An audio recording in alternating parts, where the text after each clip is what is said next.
Hey everybody, welcome back to Mind Keys. So in today's short video, I just wanted to offer you a little bit of a different perspective on what this path of self-healing actually is. So I was in the shower thinking about self-healing, as I often do my best thinking there in the shower, and I was just kind of reflecting on what is this experience of self-healing? What is this experience of personal growth, of personal healing, personal awakening, of moving past our issues? And when I really boil it all down, the answer that came up for me is probably pretty obvious to most of you. And that would be it's an experience of transformation. It's an experience of personal self transformation. And that seems pretty, fine and good and obvious. But, what is transformation exactly? Like if you stop and you think about it, like we know this word transformation and we hear it all the time. It's kind of an abstract concept of, some sort of a change, but what does it really, really mean? So there are some clues in the word transformation itself, and I want to just kind of unpack this for you and kind of open this up as a little food for thought here for you today. So this is just meant to inspire and kind of offer you a new view into what it is you're up to here. So when we look at the word transformation itself, quite literally, we have trans and formation. And trans means, to move between, to move, to change, to shift, right? So it implies movement. And formation. What is formation? Formation is a shape, right? It is some sort of a shape. So it is literally moving shapes or shape shifting when we're transforming. And so you might ask, well, okay, cool, great. That's kind of a weird reframe. What does that mean? Well, what is it we're moving shapes of when we're transforming? That would be the next question, right? I'm going to offer you the notion that personal transformation is the shape shifting of your thoughts, of your beliefs, of your emotional patterns, of your behavioral patterns, of your perception of yourself and of life. What else? Let's put it there. We'll put a period on that. So those 5 things. So thoughts, beliefs, perceptions, self-perception, actions. And you have to be willing to take a new shape in order to heal. So what I'm driving at here. You have to be willing to think new thoughts, to feel new feelings, to believe new beliefs, to behave in new ways, to perceive differently. You have to be willing to do this. You have to change the shape of these things, the shape of your thinking.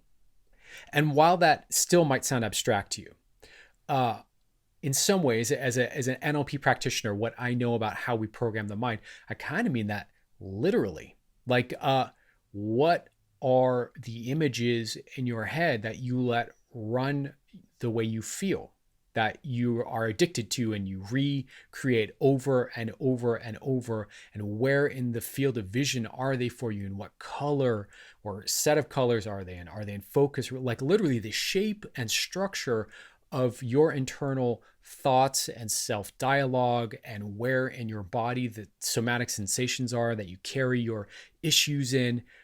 They're literally shapes. Like they're abstract, but they're shapes. And as we change these shapes internally, we change the pictures, we change the self-talk, we change the way we relate to the body sensations, you change the patterning of how often you're running or what the content of these thoughts are. That's transformation. As you change the shape of the thoughts, you change the thoughts. You change the thoughts, you change the way you feel. You change the way you feel, you're going to change the way you behave. You change the way you behave, you're going to get different results in your life. And that includes feeling dramatically and radically different. So I want to kind of just drive this point home to you and just offer it up. Self-healing is transformation. And you have to be willing to transform. You have to be willing to take a new shape in order to heal.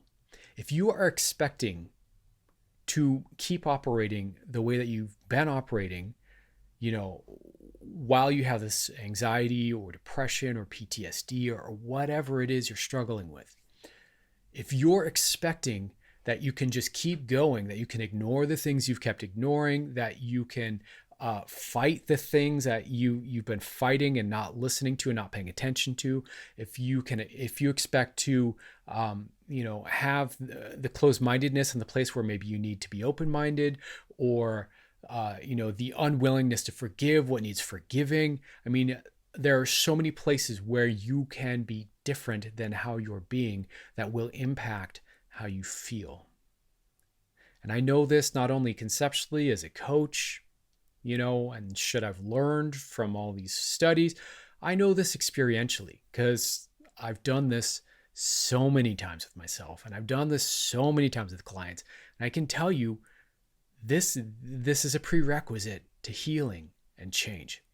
Another way of thinking about it is the shape of how you will be when you're healed, and how you relate to these different aspects of your life and yourself and the world around you will be different than they are right now in the midst of the suffering.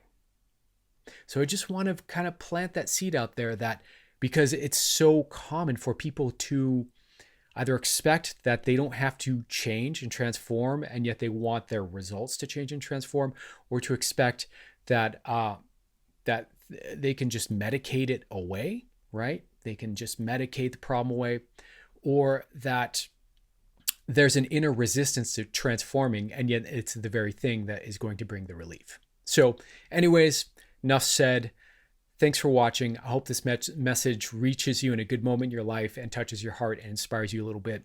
If you like it, give me a thumbs up. Let this, give this video a thumbs up. Comment below if this touched you. And if you like this kind of thing, please consider subscribing to the channel, because there's tons of this content every week. Big love to you all. Thanks for watching.